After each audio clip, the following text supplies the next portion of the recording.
지난번 이제 태영호 공사가 우리나라에 들어왔을 때 네. 마지막으로 이제 국내에 들어왔을 때 북한의 반응이 뭐냐면 갈 테면 가라라는 거였거든요. 그 이제 어떤 면에서 보면 상황이 끝났다는 의미죠. 근데 아직까지 북한에서 그런 반응이 나오고 있지 않습니다. 네. 그렇다는 것은 뭐냐면 여전히 조성길 대리대사가 여전히 어딘가에 있다는 이야기거든요. 그렇죠. 그렇다면 현재 과연 그럼 이태리에 있을 것인지 아니면 제3국에 있을 것인지 이게 왜냐하면 지난 11월 초입니다. 없어지니까.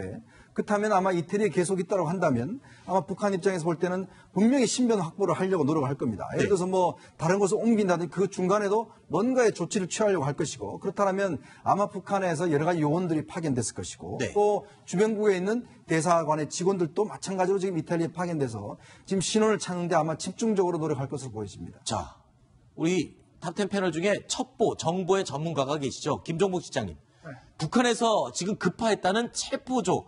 쉽게 말해서 지금 쫓는 자들. 이 쫓는 자들은 도대체 어떤 사람들입니까? 네, 통상 봐서 이렇게 하급자가 이제 탈북했을 경우는 보이성이 이제 위주가 되고 그다음에 이제 보이성이 이제 현장을 잘 모르니까 외교부가 이제 외무성이 들어갑니다. 네. 그리고 또 그 사람이 어떤 소속 부서에 따라서 그 소속 부서 사람들이 또 들어가고 이렇게 해서 이제 체포조가 구성되는데 네. 이번 같은 경우는 이 굉장히 그 대사급 단이 굉장히 높습니다. 그렇기 때문에 조직 지도부가 들어간 것 같아요. 아하. 그래서 조직 지도부가 총괄을 하고 그다음에 이제 국가보위성, 외교부가 이제 외무성이 이렇게 이게 TF팀이 구성돼 가지고 네. 체포조가 구성된 것 같습니다. 조성길이 이탈리아 정부에 망명을 위한 신변 보호 신청을 했다까지는 외신 보도로 확인이 됐거든요.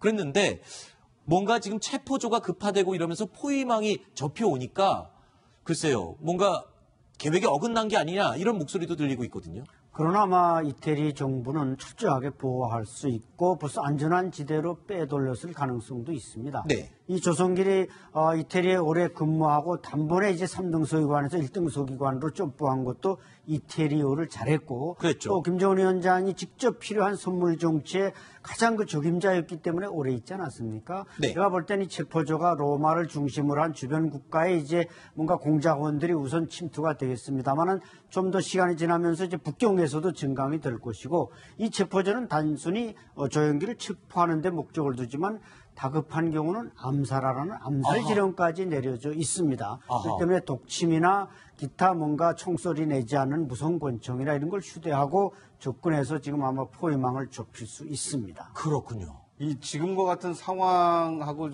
딱 들어맞는 건 아니지만 영화 베를린 혹시 기억나십니까? 그렇죠. 예, 북한의 이 독일 주독 북한 대사가 이제 한국으로 망명을 시도하려다가 이 북한 체포조에 이제 체포가 돼서 그렇죠. 결국 이제 뭐 암살되는 네. 이런 그 내용의 이제 영화인데 지금 이탈리아에서 벌어지고 있는 상황도 영화 베를린과 흡사할 수 있다. 네. 왜냐하면 본국에서는 이 망명을 막기 위한 체포조가 나와 있을 것이고 또 이 북한 대사관 직원들은 그 소재지를 좀 찾기 위해서 혈안이 돼 있을 거 아닙니까? 네. 그리고 당시에 한국과 미국이 굉장히 영화에서는 긴밀하게 협력하는 것으로 나왔는데 지금 유럽에 파견돼 있는 각국의 정부 요원들이 이 조성길의 이 소재 또는 네. 망명 여부를 파악하기 위해서 그렇죠. 굉장히 뭐 열심히 뛰고 있을 거다 이런 추정이 그 가능합니다. 막는 자 이야기는 잠시 후에 계속하도록 하고요. 지금 쫓는 자들의 얘기를 계속 이어가 보도록 하겠습니다. 자, 쫓는 자. 아까 무슨 말씀하시려고 했던 거 같아요. 지금 막는 자 얘기를 하려고. 그래요? 쫓는 자 얘기를 먼저 끝내고 네네. 하겠습니다. 안 박사님, 이 북한 체포조가 급파되면서 이른바 북한에서는 지금 놀가지들을 색출하라라는 명령이 떨어졌다 하는데 놀가지가 뭡니까? 뭐 어떤 사람들을 놀가지라고 합니까? 이제 노루는 이제 잘 뛰지 않습니까? 그래서 네. 북한에서는 휴전선에서 누가 넘어왔다면 이제 노루 한 마리 발생. 이러면 이제 그게 다 비상 포치가 되고 정보 조직에 다 포치가 돼서 체포조가 출동하고 이러는 거거든요. 네. 그래서 이제 국경에서 튀건 전선에서 튀건 해외에서 튀건 다 놀가지 사건으로 일단 암호화해 놓고 자 이번에 유럽 이탈리아에서 놀가지 한 명 발생하면 이제 그 촉촉촉 보고가 되고 그 체포를 위한 또 암살을 위한 조직들이 이제 아주 순발력 있게 움직일 수가 있습니다. 자, 이렇게 놀가지를 색출해라라는 특명이 떨어지고 쫓는 자, 체포조들이 지금 이탈리아에 급파됐습니다. 김정은 위원장의 분노가 이렇게 굉장한 것 이유가 있죠. 왜냐하면 이 조성길이 가지고 있는 정보력이 대단하기 때문입니다. 어제 저희 뉴스탑10과 전격 인터뷰를 했던 태영호 전 공사, 사라진 조성길이 임시 대리대사이지만 김정은 일가의 아주 중요한 업무를 하고 있었기 때문이다라고 설명했습니다.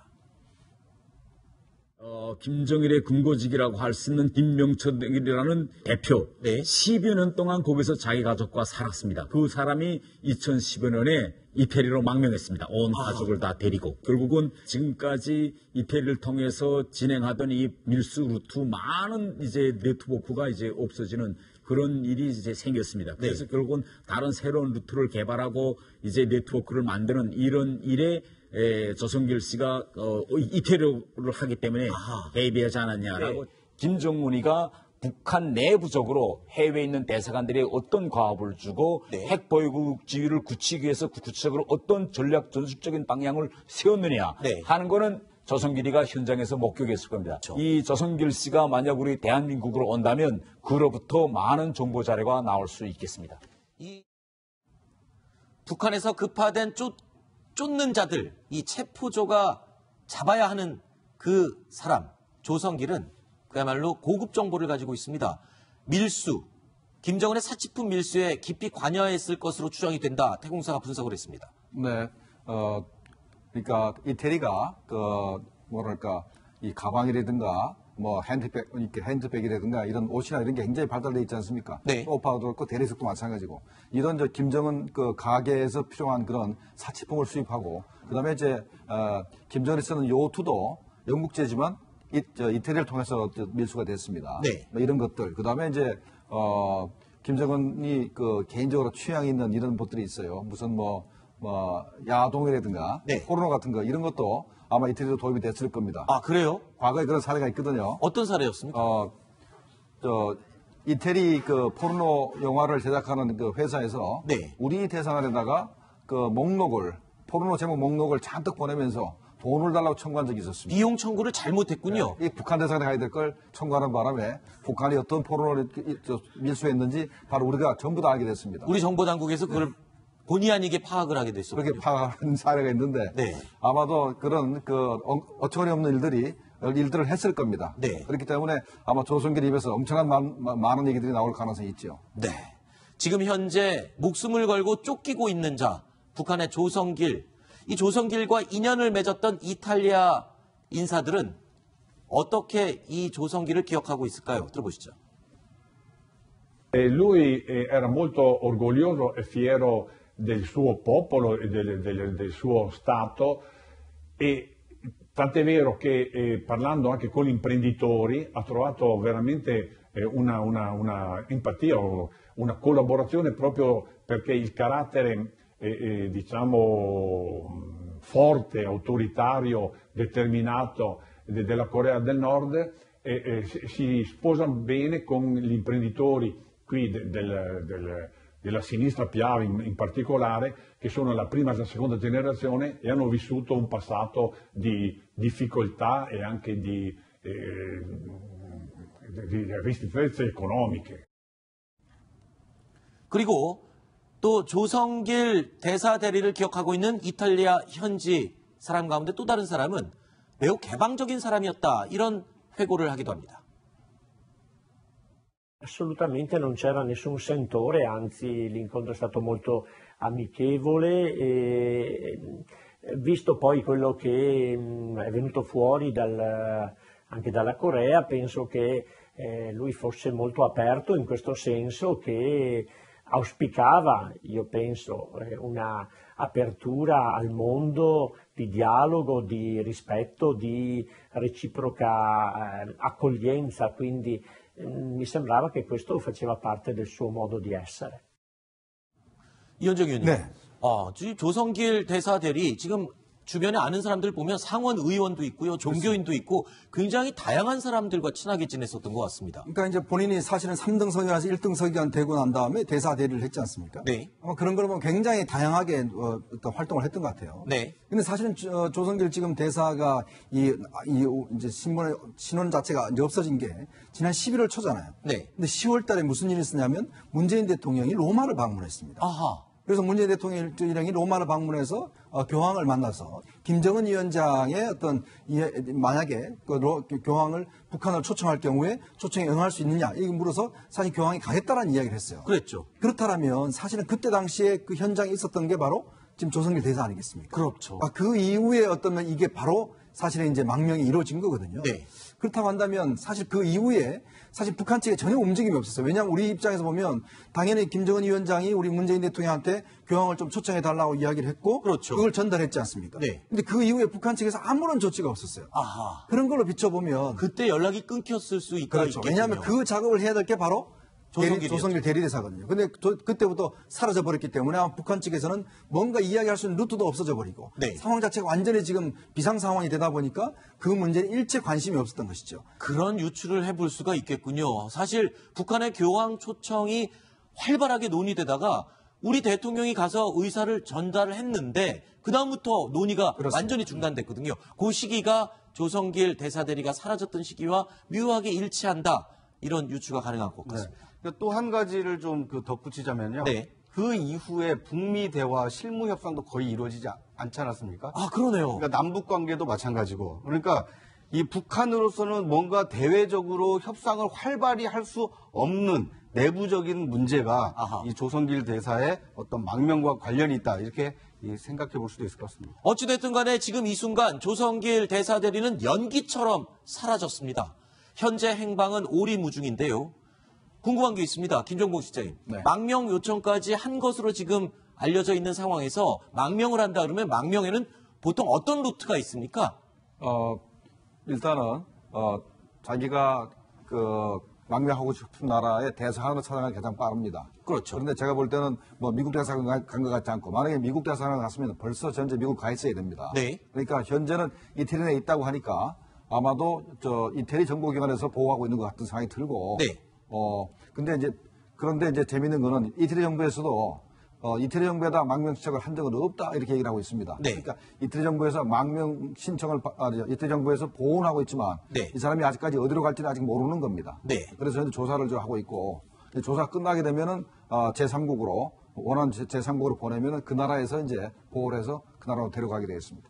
네. 저희 동정민 특파원이 이탈리아 로마로 급히 가서 지금 이탈리아에 있는 북한 대사관을 촬영을 해왔는데 굉장히 그 인근이 분위기가 삼엄하다. 심지어 누군가가 배를 누르거나 찾아가면 사이렌이 울린다. 이렇게 얘기를 하는데 지금 분위기 굉장히 안 좋은 것 같습니다. 그렇죠, 안 박사님? 그렇죠. 불과 이제 4명 정도가 근무하고 있었다니까. 네. 북한은 지금 최소화하고 이제 그 외화 때문에 대사관 인원을 절대 증강하지 않고 있거든요. 네.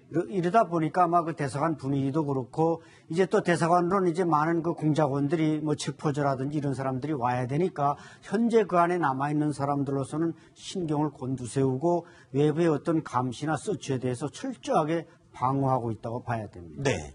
네, 이 북한 대사관은 다른 나라하고 달라서 다른 나라는 이제 대사의 공간이 따로 있고 네. 그다음에 각 대사관 직원들이 각자 자기 집에 사는데 네. 북한은 다 모여 살기 때문에 아, 합숙하듯이요? 네, 합숙하듯이 이게 그 대사관이면서 다 숙소입니다. 그래요? 그러니까 현재 두문불출하고 안에서 밖으로 안 나오고 네. 그 부인들 한 서너 명이 이제 목격됐다 그랬지 않습니까? 네. 그러니까 거기서 나와서 청소하는 게 목격돼가지고 그게 또 다시 뉴스가 됐다고 하니까 네. 현재 두문불출하고 있다 이렇게 보면 되겠습니다. 알겠습니다. 이 조성길 대사대리 그야말로 머리카락조차 찾을 수 없게 꾹꾹 숨어버린 상황입니다. 그를 찾고 있는 건 북한뿐만이 아닙니다. 태영호정 공사는 이렇게 이야기하고 있습니다. 아마 지금쯤은 그 각국의 정보 기관들이 이제 특히 미국으로부터 시작해서 이 밀수 루트라든가 이런 문제이기 때문에 상당히 접근하려고 노력할 수 있고 문제는 이태리 정보기관이 조성길을 그렇게 이제 각국 정보기관들의 정보를 공유할 수 있도록 오픈하겠는지 아니면 계속 자기가 가지고 있겠는지 하는 건 우리가 좀 더 지켜봐야 되겠습니다. 지금까지는 쫓는 자, 쫓기는 자 이야기를 해봤습니다. 그런데 여기에 한 가지가 더 있습니다. 이 쫓는 자들을 막는 자들의 이야기를 해보겠습니다. 지금 미국, 그리고 우리 국정원도 마찬가지고요. 미국의 CIA, 영국의 MI6, 중국 또는 러시아의 각 첩보 인원들이 모두 이탈리아에 총집합해서 보이진 않지만 아주 치열한 첩보전이 벌어지고 있다라고 해도 과언이 아니다라는 평가입니다. 김정복 실장님, 네. 지금 현재 제가 말씀드린 이 상황 맞습니까? 맞죠. 그래서 어떻게 해서라도 이 조성길에 접근해가지고 조선군이 제3국으로 가기 전에 접근해서 정보를 얻기 위해서 엄청난 노력을 할 것이고 아마도 이태리 정부에다가 한 번은 설득도 해보고 네. 안 되면 협박도 할 겁니다.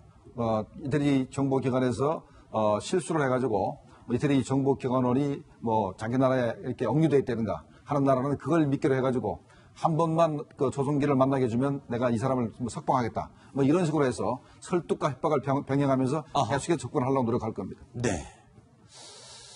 초유의 관심사는요, 과연 북한의 최신 정보를 가지고 있는, 최신 정보가 그냥 정보가 아니죠.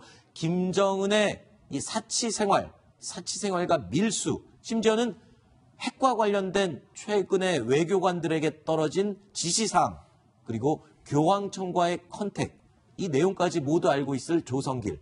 이 조성길 대사 대리가 어디에 정착을 할지가 또 관심사입니다. 태영호전공사는 이 정착지에 대해서 이런 전망을 내놨습니다. 조성길이 한국으로 오기로 결심했다면 네.